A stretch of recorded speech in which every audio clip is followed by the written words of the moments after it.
That was a good topic for sure. Let's get to some more music then.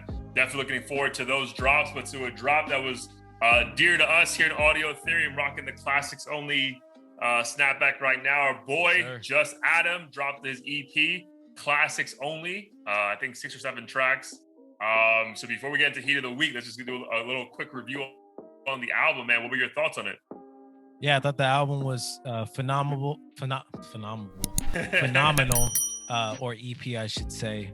I don't know. The sound was exactly like what I was expecting. Very classic. Yeah. I think that was a perfect way to kind of convey what the EP was going to sound like and be about. Did a phenomenal job. He flows very effortlessly, and his beat selection is also very, very dope.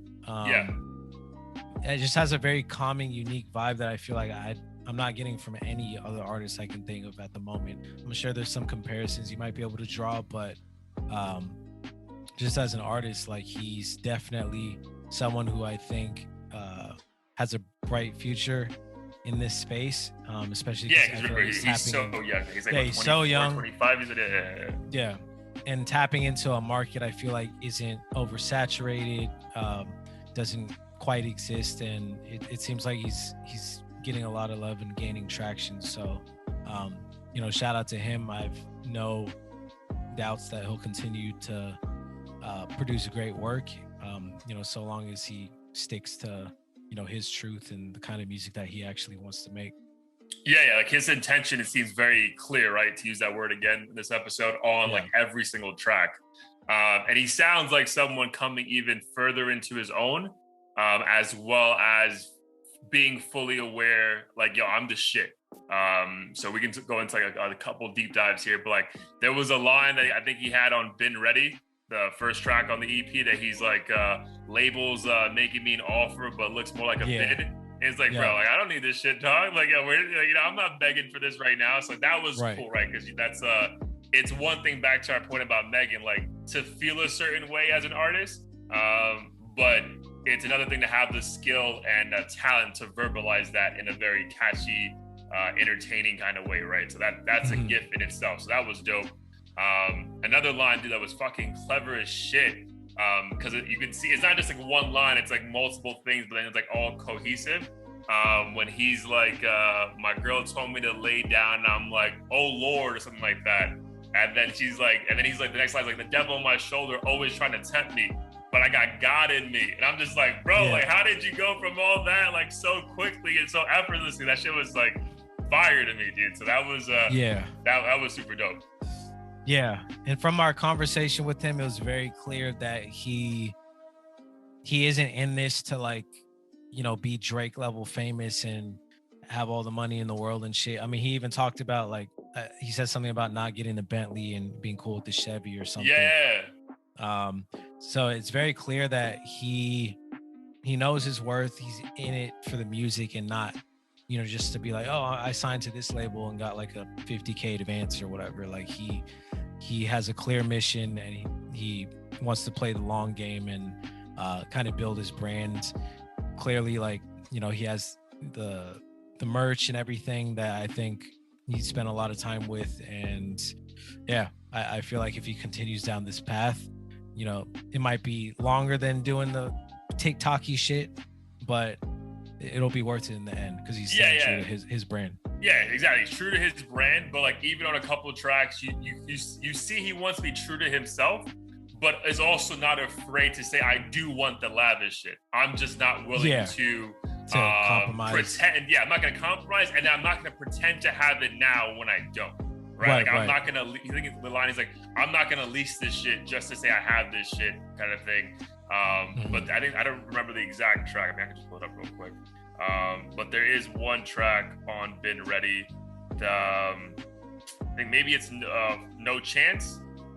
Maybe it's that one where he's just being very clear, like, yeah, I do want this shit. Yeah, I want this and I want that, kind of a thing. And it was so you can clear, like, this is just someone, again. And we mentioned this on episodes, I think, a year ago, where like there's a beautiful thing in that 23 to 27 age range, where like you start looking around at life and then you're like, I don't want to do that. I might want to do that. and then you start having such clearer thoughts about who you are as a person, where I think this is a nice insight where like that, you know, evolution in himself is happening now. Because yeah, dude, it was just very impressive how, like, I know the song's a little bit shorter than normal on his like last projects, but it's just very clear that this dude is thinking about something and is able to get that out in a very coherent and enjoyable, entertaining kind of way, which I don't think a lot of artists at 24, 25 can do, because they just don't have that skill level, let alone the clarity of thought to do that. For sure. Yeah, 100% agree with all of that. Yeah, I just admire, I definitely could feel a confidence in this project. Not to say that he didn't have it in previous ones, but this project to me felt like, oh, like I know exactly what I want now. I'm on my way there, and I'm gonna give you a preview of all the shit that I'm eventually gonna get and I'm aspiring to get. Yeah.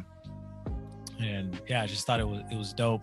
Really appreciate like kind of the quality over quantity approach too. I mean, I guess by nature that's what an EP is. It's not supposed to be like an 18 track project, but like clearly he isn't in the mindset of like, oh, let me just pump out 500 songs and hopefully one of them is a hit in the club. Like he wants to tell his story in a very particular way, and I think that's impressive. And I think it's fortunate that we're able to like witness it too, because it's not like, you know, he has 1 million followers on Instagram yet or anything like. Right. But we know he has the potential to get there easily based on how talented he is. So yeah, that's the thing, man. We'll get into our heat of the week and an artist we're gonna get on next week before the month's over. But like, it's so intriguing, and like where I feel like even like you, who's obviously super talented, but just starting on your journey again in music, where it's like you can like see specific talent and like obvious talent like to us, and then you think like, yo, how the fuck does not the entire world know about this? You know what I mean? Like, because yo, when I'm listening to this shit, like, yo, I played this shit legit, no exaggeration, like 4 times back to like first song to last song at the gym today, and I'm just like, bro, like I didn't want to skip a song. You know, if anything, I was trying to bring a song. I played Been Ready like 10 times in a row. Yeah. So I'm just like, bro, how is this not charting? Like, how, you know what I mean? Like, it's just wild to me how like stuff like that plays out when like sometimes like these labels and like the industry, like, yo, if you don't have this certain mark and if you're not 6'3" from this neighborhood or you have this cosign, like we're really not fucking with you just yet. Yeah, I mean, I think it's kind of like that line from one of his other projects. It's not that people are really sleeping on him, and they just haven't heard about him. And I think, unfortunately, or I mean, fortunately, because it's somewhat of a fair game, is it just kind of boils down to marketing and getting your name out there and doing, you know, out of the box things to get people to fuck with you. Some people just get lucky because some chick with 5 million followers on TikTok did a dance. I actually saw that this Korean, I want to say, dancer danced to the song 13 from Just Adam's project. Really? And I'm sure a bunch of people probably found out about him through that. So I think little moments like that, like when they build up over time, can build an artist. But I think, unfortunately, like the marketing aspect of it is maybe even more than the talent aspect in a lot of cases, which isn't fun for someone who wants to make music for fun. And then now you got to go back and do all the analytics and fucking ads and reach out to influencers. That part, it kind of makes you feel less authentic, because you're like, yo, now I'm trying to get attention, so to speak. Yeah, for sure. But shout out to Just Adam, classics only, available on every digital platform as far as Spotify, Apple Music, SoundCloud, YouTube. Go check it out. Support the movement, and hopefully we have him back on in a year or something, and he's telling us about, you know, the massive deal he just signed with whatever label's relevant in the future. So kudos to him.